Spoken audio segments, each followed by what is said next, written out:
Listen, I have been stationed on 14 different vessels across 17 star systems, and I have seen things that would make your sensory organs leak fluid. But nothing, and I mean absolutely nothing, prepared me for the day humans decided to join the Galactic Coalition. My name is Vekrin, and I am what your species would call a logistics coordinator. Not glamorous, I know, but somebody has to make sure the supply routes stay open, and somebody has to track every single crate of medical supplies, ammunition, and God's help me, the food shipments. That last one is important.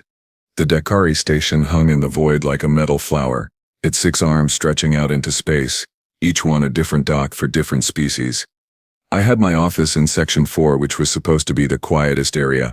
Low traffic, minimal drama, perfect for someone who enjoyed organizing manifest reports and drinking fermented beetle juice in peace. Then, humanity showed up. The first thing you need to understand about humans is that they lie. Constantly. Not maliciously, mind you. They just have this bizarre cultural habit of saying things they do not mean, expecting you to somehow understand the subtext. They call it sarcasm. We call it a communications nightmare. The second thing you need to understand is that humans are classified as a predator species. Not uncommon, really. The Krall are predators. The Zenith are predators. But here is where it gets interesting. Humans are persistence predators. Do you know what that means? It means they do not give up, ever. They will chase prey for days, weeks, until the target literally dies from exhaustion. Now imagine that mentality applied to paperwork. I met Marcus Holt on a Tuesday, which is a human concept of time that I have learned to adopt because they insisted the station needed a standardized calendar. He walked into my office without knocking, which already violated Protocol 7 through 12, and dropped a datapad on my desk. "Hey there, bug friend," he said with that teeth-showing expression they call a smile. "Got a shipment coming in? Figured I would give you the heads up. Bug friend, I have 6 limbs and compound eyes, yes. But I am not an insect. I am a Vrelinix. We are a proud species with a rich cultural history spanning 12,000 years. But humans looked at us and went, yep, space bugs." I examined the datapad, my mandibles clicking in what I hoped conveyed professional displeasure. "This manifest shows 300 containers marked as medical supplies." "Yep. The weight distribution suggests otherwise." Marcus leaned against my desk, completely invading my personal space bubble. "Humans do that too. They have no concept of proper distance protocols. Look, buddy, the supplies are medical. They help with morale, which is a medical concern, right? These containers have the density signature of weapons. Medical equipment can be heavy. Mr. Holt, Dr. Holt, actually, got my PhD in xenobiology." I stared at him with all 6 of my eyes, a look that made most species uncomfortable. Humans apparently find it charming. "You are smuggling weapons onto this station." He grinned wider. That smile showed too many teeth. Predator teeth. "Not smuggling. That implies secrecy. I am openly bringing them aboard." Totally different thing. Before I could file the 17 different reports this conversation warranted, another human entered my office. This one was female, shorter than Marcus, with dark skin and hair pulled back in what they call a ponytail. She looked at Marcus, then at me, then back at Marcus. "What did you do?" she asked. "Nothing yet. I am working up to it." "Marcus, Lieutenant Commander Yates." So formal. We are among friends here. The female human, Lieutenant Commander Yates apparently, turned to me with an expression I had learned to recognize as apologetic exhaustion. "I am sorry about him. He was dropped on his head as a baby. Several times. His mother confirmed this." "That explains so much," I said. She almost smiled. Humans appreciated sarcasm when it came from other species. "Go figure. I am Keiko Yates. You must be Vekrin. I have heard good things about your organizational skills." "Thank you. I pride myself on maintaining order." "Then you are going to hate the next few weeks." She was not wrong. The human delegation consisted of 20 personnel, which sounds manageable until you realize each human requires approximately 3 times the resources of a standard coalition species. They eat constantly. They generate excessive heat. They need specific atmospheric conditions, and they smell weird. Not bad necessarily, just weird. Like they are constantly secreting chemical signals that my olfactory sensors cannot properly categorize. But the real problem started when the Krall arrived. The Krall are warriors. They look like bipedal reptiles, all scales and claws and teeth, and they have been the Coalition's primary military force for 6 centuries. They are good at what they do. Efficient, brutal when necessary. They respect strength and honor combat prowess above all else. They took one look at humanity and laughed. Soft skin. Their commander, Raxthor, said during the first joint briefing. Weak bones, blunt teeth, no natural armor, no venom, no enhanced sensory organs. How did your species survive to space travel? Marcus, who should have stayed quiet, leaned back in his chair and said, Spite, mostly. The entire room went silent. Spite? Raxthor's scales rippled, which indicated confusion mixed with amusement. You claim your species evolved through spite. And stubbornness. Lot of stubbornness. Also thumbs. The thumbs really helped. Kiko put her hand over her face. I noted this gesture seemed to indicate second-hand embarrassment. Humans had gestures for everything. It was exhausting. Your species is a joke, Raxthor declared. Prey animals pretending to be soldiers. Now I expected Marcus to get angry. That would be the logical response. Instead, his smile got bigger. Want to bet on that? Oh no. Batis? Raxthor tilted his massive head. You challenge me? Not a fight. We are all friends here, right? But how about a training exercise? My team versus yours. Non-lethal weapons. Standard combat simulation. Winner gets bragging rights. This was a terrible idea. I started drafting the incident report in my head before they even agreed to terms. Kiko grabbed Marcus by the arm and pulled him aside.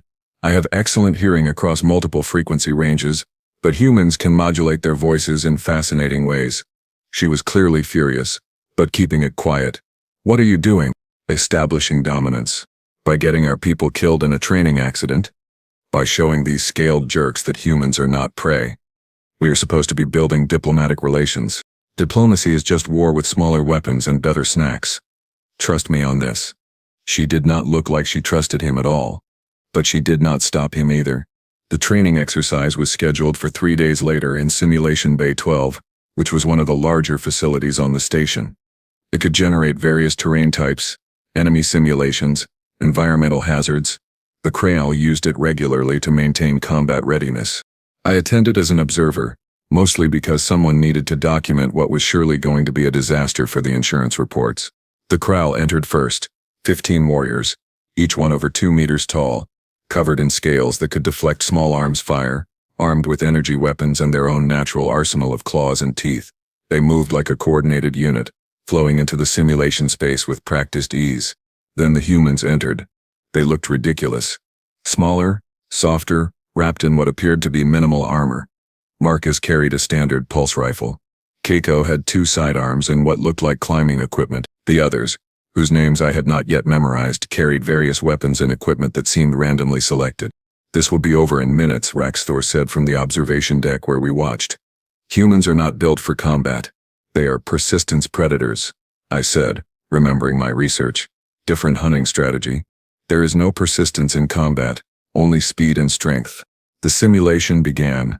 The terrain generated was a ruined city environment, plenty of cover, multiple vertical levels. The Krall immediately spread out in a standard search and destroy pattern. They were professionals. They knew what they were doing. The humans vanished. I do not mean they hid. I mean they disappeared. One moment they were there, the next they were gone. The Krall moved through the ruins, checking corners, clearing buildings. Nothing. 5 minutes passed, then 10. The Krall started looking confused. Where were the humans? This was a combat simulation. There should be combat. Then the screaming started. Not humans screaming. Krall screaming. One of the warriors at the edge of the formation suddenly dropped, his weapon clattering away. The simulation registered him as eliminated. The others turned to look, trying to identify the threat. Another one went down. Then another. What is happening? Raxthor demanded. I checked the tracking data. The humans are not engaging directly, they are setting traps, using the environment, forcing the Krall to move into kill zones. That is not honorable combat. That is efficient combat. More Krall fell, not from direct firefights but from ambushes, traps, coordinated strikes from unexpected angles. The humans were everywhere and nowhere. They used the vertical space, the shadows, the blind spots. They did not fight fair. They fought to win. The Krall, to their credit, adapted. They formed a tight defensive formation, covering all angles. Good strategy. Harder to ambush a prepared position. That is when Marcus did something incredibly stupid. He stepped out into the open, right in front of the Krall position. Alone. Exposed. And he raised his weapon. The Krall opened fire immediately. But Marcus was already moving, diving behind cover, as the energy bolts turned the concrete into molten slag. He popped up somewhere else, fired 3 shots, dropped 2. Krall vanished again. He is taunting them, I realized. Raxthor's scales had gone dark, which indicated anger. He is drawing them out, breaking their formation. And it worked. The Krall, furious at being made fools of, abandoned their defensive position to chase Marcus through the ruins. He led them on, always just out of reach, firing occasionally, making them angrier and angrier, right into where the other humans were waiting. The ambush was perfect. Crossfire from multiple positions, no escape routes, coordinated timing. The remaining Krall went down in seconds. Simulation ended. Humans victorious. 0 casualties on their side. The silence in the observation deck was deafening. Then Marcus did the absolutely worst thing he could have done in that moment. He looked up at the observation window, made eye contact with Raxthor, and opened his mouth to release what I can only describe as a primal howl of victory. It was loud. It was aggressive. It was the sound of a predator announcing a successful kill. It was, in technical terms, a war cry. Keiko moved faster than I thought possible. She crossed the space between them and slapped her hand over Marcus's mouth, cutting off the sound mid-howl. Her eyes were wide. Everyone in the observation deck was staring. "Sorry," she said loudly. "He gets excited. Too much sugar. Medical condition. Very sorry." But the damage was done. Raxthor stared at the humans with a completely different expression now. Not amusement. Not contempt. Fear.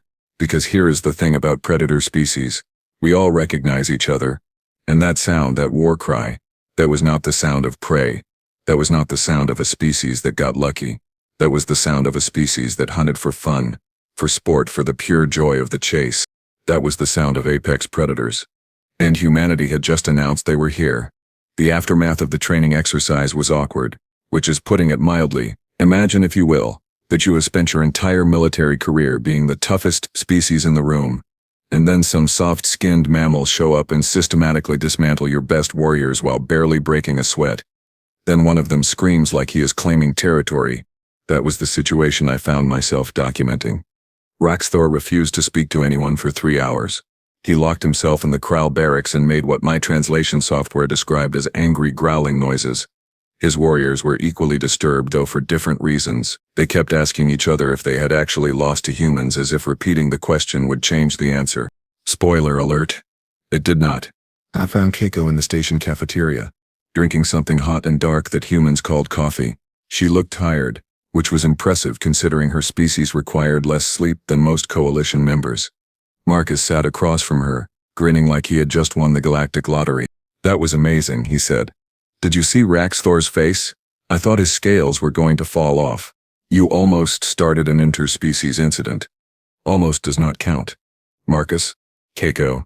I approached their table, my locomotion appendages clicking on the metal floor. Both humans looked up and Marcus immediately waved me over. "Hey, bug buddy. Want to celebrate our glorious victory?" "I want to understand," I said, settling onto a seat designed for beings with too few legs, "why you felt the need to vocalize aggression at a superior officer from an allied species." Marcus blinked. "The war cry thing." "Yes, the war cry thing. Honestly? Instinct. We won." I got excited and my brain just went full primate mode. "You know how it is." "I do not know how it is. My species does not have primate modes." Keiko set down her coffee with a heavy thunk. "What he means is that humans have certain evolutionary behaviors that are hard to suppress. The war cry is a dominance display. It is supposed to intimidate rivals and assert superiority. It worked," I said. "That is the problem." She was right to be concerned. Over the next 2 days, the entire dynamic on the station shifted. Species that had previously ignored the human delegation now watched them carefully. The Krall avoided direct interaction. The Zenith, who were another predator species with exoskeletons and venom sacs, started treating humans with visible respect. Word spread fast in space. Apparently the humans were not prey. I was in my office trying to process a shipment of atmospheric regulators when Commander Thexrin entered. Thexrin was the station commander, a Vorthak, which meant he was tall, crystalline in structure, and incredibly old. He had overseen Dakari Station for 63 years, and I had never seen him look worried. He looked worried. "The Kreen," he said, his voice resonating like struck glass. We have a situation. Is it the humans? Why would you assume it is the humans? Commander, in the past week the humans have arrived, smuggled weapons while calling them medical supplies, defeated our best warriors in combat, and performed aggressive territorial displays. What else would it? He made a sound like wind chimes in a storm, which was Vorthak laughter. Fair point. But no, this is different. We have received a distress signal from a mining colony on the fourth moon of Beltar 6. Pirates. They are demanding ransom and threatening to kill the workers. That is terrible. But why are you telling me? I handle logistics, not security. Because, Dexrin said slowly. The Krall refused to help. I felt my mandibles lock in surprise. Excuse me? Raxthor says his warriors are not prepared for combat operations at this time. He claims they need additional training. Translation. The Krall were embarrassed, and did not want to risk another defeat, even if it meant civilians died. What about the other security forces? The Zenith are on patrol 3 systems away. The Hevron peacekeepers are dealing with a trade dispute. We have no military assets available. He paused. Except the humans. Oh no. You want to send the humans? I want to ask them. There is a difference. We found Marcus and Keiko in the training bay, running exercises with their team. I had learned their names by now, mostly because I had to file reports on their activities. There was James Park, who was tall and quiet and apparently an expert sniper. Maya Torres, who was short and loud and handled explosives. David Okonkwo, who was built like a cargo loader and specialized in heavy weapons. And about 15 others, all equally dangerous in their own specific ways. Dexrin explained the situation. The pirates had 40 fighters, military-grade weapons, and a fortified position in the mining colony. The hostages numbered over 200, multiple species, mostly civilian workers. The pirates wanted payment within 24 hours or they would start executing people. So you want us to handle it, Marcus said. It was not a question. The Coalition would be grateful for human assistance in this matter. How grateful? Because I am thinking this deserves some recognition. Maybe a formal apology from the Krall for calling us prey animals. Keiko elbowed him hard. We will do it, but we need full access to station resources. Weapons, equipment, transportation, granted. And operational independence. No oversight. No commanders looking over our shoulders, no rules of engagement beyond the standard conventions. The Xirene's crystalline body flickered, which indicated concern. That is highly irregular. So is sending 20 humans to fight 40 pirates. Do you want our help or not? He agreed. Because really, what choice did he have? I watched the humans prepare, because apparently I had become the unofficial human liaison despite never applying for that position. They moved with efficient purpose, checking weapons, reviewing intelligence data, arguing about tactics. Human tactical discussions sounded like controlled chaos. Everyone talked at once, debating options, suggesting modifications, occasionally insulting each other in what they claimed were terms of endearment. This is a terrible plan, James said, looking at the colony schematics. All good plans are terrible plans until they work, Marcus replied. That does not make sense. Sure it does. If the plan makes sense, it is boring. Boring plans get people killed. Exciting plans also get people killed. Yes, but at least you have fun first. Keiko interrupted them by throwing a helmet at Marcus's head. He caught it without looking, which I found both impressive and irritating. Focus. We have 6 hours until we reach the colony. I want every scenario planned, every backup option ready. These are civilians. We do not get second chances. The mood shifted instantly. The joking stopped. The humans became something different. Focused, cold, professional. Predators preparing to hunt. The transport ship they used was a standard Coalition assault craft, designed to carry 30 soldiers. With only 20 humans, there was extra space for equipment, which they filled with things that made me nervous. Explosives, hacking tools, medical supply, something Marcus called party favors that I suspected violated several weapons conventions. I accompanied them because someone needed to monitor communications and coordinate with the station. Also because I wanted to see how humans actually operated in real combat, not simulations. The trip took 6 hours. The humans spent most of it sleeping, which seemed insane given the circumstances. How could they sleep knowing they were flying toward a potentially lethal situation? It is called combat rest, Keiko explained when I asked. You sleep when you can, because you never know when you will get another chance. Basic survival skill. Your species is very strange. You have no idea. We reached the colony as their deadline approached. The pirates had set up sensor nets in defensive positions around the main habitat domes.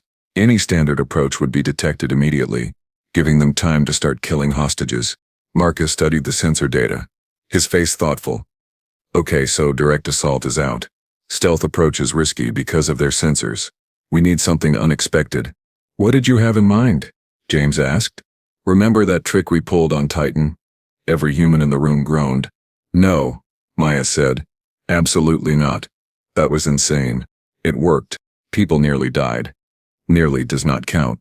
Keiko closed her eyes, took a deep breath and said, Explain the plan. What Marcus proposed was so ridiculous that I immediately started drafting the memorial service speeches. The humans would not approach the colony. Instead, they would use the transport's emergency evacuation pods, which were small, one-person capsules designed for escape scenarios. They would launch these pods at high speed aimed at the colony's waste processing facility. The trash system, I said. You want to enter through the trash system? It is the one area they will not monitor closely. Who guards garbage? Sane people guard all entry points. Which is why this will work. The humans climbed into the evacuation pods, which were cramped and uncomfortable and never designed for tactical insertion. I watched through the transport sensors as 20 pods launched, streaking toward the colony like meteorites. The pirates' sensors registered them but classified them as debris. Just random junk approaching a mining colony. Nothing suspicious. The pods hit the waste processing area with impacts that should have killed everyone inside. Humans, it turns out, can survive deceleration forces that would liquefy most species. Something about their skeletal structure and tissue density, evolution on a high-gravity world, had made them durable in ways that seemed unfair. I monitored their communications as they extracted themselves from the pods and moved into the colony. The waste processing area was predictably disgusting. The humans complained extensively about the smell, but kept moving. This is why I joined the military, Marcus said over the comms. To crawl through alien sewage, living the dream. Shut up and keep moving, Keiko replied. They reached the main habitat areas within 15 minutes using maintenance tunnels and service corridors. The pirates had 40 fighters, but they were spread throughout the colony, watching hostages and monitoring approaches. They did not expect an attack from inside their own perimeter. The humans split into 4 teams. Standard small unit tactics, each group with a specific objective. Team 1 would secure the hostages. Team 2 would disable the pirates' communications. Team 3 would cut off escape routes. Team 4, led by Marcus naturally, would take out the pirate leadership. It was textbook military operation, except humans did not follow textbooks. Team 1 reached the main hostage area, a cargo bay where over 200 civilians were being held under guard by 8 pirates. Standard procedure would be to create a distraction, then neutralize the guards. The humans just walked in through the ventilation system above the pirates and dropped on them like predatory birds. The fight lasted maybe 10 seconds. The pirates never had a chance. 8 armed fighters taken down by 4 humans moving with coordinated violence that was beautiful and terrifying in equal measure. Team 2 encountered resistance at the communications hub. 12 pirates fortified position, heavy weapons. The humans did not engage directly. Instead, Maya planted explosives in the floor below the hub, then detonated them remotely. The entire room collapsed into the level below, taking the pirates with it. Problem solved, she reported cheerfully. That violated structural integrity protocols, I said over the comms. Write me up later. We are busy. Team 3 moved to the docking bay where the pirates' ships were secured. They did not sabotage the ships. That would be too simple. Instead, they reprogrammed the docking clamps to lock when anyone approached, turning the escape route into a trap. Elegant, efficient, evil. Team 4, Marcus's group, headed straight for the command center where the pirate leader was coordinating the operation. His name was Corvin, a Hevron mercenary with a reputation for brutality. He had 12 bodyguards, surveillance equipment, and weapons that could punch through standard armor. Marcus's team had an element of surprise. They breached the command center using a combination of cutting torches and what Marcus called aggressive door-knocking, which apparently meant explosives. Lots of explosives. The blast took out half the bodyguards and disabled most of the surveillance systems. The remaining guards opened fire, filling the room with energy bolts and projectiles. I watched through the helmet cameras, expecting to see humans die. Instead, I saw them move like liquid shadow flowing around the incoming fire, returning shots with precision that should not be possible in that chaos. 3 guards down. 5, 8, 12. Then it was just Corvin and the humans. You cannot win, Corvin said, his translator making his voice sound distorted. I have explosives planted throughout the colony. You kill me, everyone dies. Marcus tilted his head, that predator smile appearing. Here is the thing about humans, we do not negotiate with terrorists. We just kill them and deal with the consequences later. You are bluffing. Am I? He was not. Marcus shot Corvin in the leg, dropping him. Before the pirate could trigger any dead man switches, James had crossed the room and disabled his equipment with 3 precise strikes. Corvin screamed, reaching for a backup weapon. Keiko stepped on his hand. Hard. Bones crunched audibly over the comms. Stop moving, we need you alive to disarm those explosives. It took another hour to secure the colony completely. The pirates who surrendered were restrained. Those who fought were eliminated with an efficiency that made my sensory organs twitch. The humans moved through the facility like a cleansing force. Systematic and thorough. When it was over, 200 civilians were safe. The pirates were captured or dead. The colony was secure. Human casualties. 0. Again, the trip back to Dakari Station was quieter. The humans maintained their equipment, wrote reports, and occasionally joked about the smell from the waste processing area. They treated the entire operation like it was routine. Just another day at work. When we docked, Thexrin was waiting with what appeared to be the entire station command staff. Word had spread about the rescue. The civilians were already being transported back, telling stories about the humans who appeared from nowhere and saved them. Raxthor was there too. He looked at Marcus, his scales neutral-colored, which indicated respect. You fought with honor. We fought to win, Marcus replied. Honor is great, but saving people is better. I misjudged your species. Yeah, you did. But that is okay. Everyone does it first. The Krall commander extended his hand in the human gesture of greeting. Marcus took it and they gripped forearms in mutual acknowledgement. It was not quite an apology, but it was close enough. Later, in my office, I filed the final reports on the human operations. Thexrin reviewed them, his crystalline form refracting the light in thoughtful patterns. They are remarkable, he said finally. They are terrifying, I corrected. A species that hunts for persistence, fights without honor, and laughs at danger. They are going to change everything. Is that a problem? I thought about Marcus's war cry, about the systematic way humans dismantled every challenge, about their absolute refusal to give up or back down. No, I said slowly. I think that is exactly what the galaxy needs. Because here is what I had learned about humans. They were not the strongest species, not the fastest, not the smartest or most technologically advanced, but they were the most stubborn, the most creative, and the most dangerous when properly motivated. They were survivors. And they had decided to share that survival instinct with the rest of us. That night I found Marcus in the observation lounge staring out at the stars. He had a drink in hand, something amber-colored that humans claimed was medicinal. You know, he said without looking at me, people always ask why humans are so aggressive, why we fight so hard. Why do you? Because somebody has to. Because the universe is full of bullies and predators and bad people who hurt innocents, and if we do not stand up and say no, if we do not fight back, then who will? I considered this. So you fight for others. We fight for everyone. That is what persistence hunters do. We protect the herd. He glanced at me, that familiar smile appearing. Even bug friends. I am not a bug. I know. You are a friend who happens to look like a bug. Better? Marginally. He laughed. That uniquely human sound that indicated joy and amusement and camaraderie all at once. And in that moment, I understood something fundamental about humanity. They were predators, yes, but they were predators who chose to protect instead of prey on. They were warriors who fought for peace. They were survivors who wanted everyone else to survive too. The galaxy was going to have to adjust, because humans were here now and they were not going anywhere. And if anyone had a problem with that, well, they would just have to deal with the war cry. Though hopefully with someone covering Marcus's mouth first.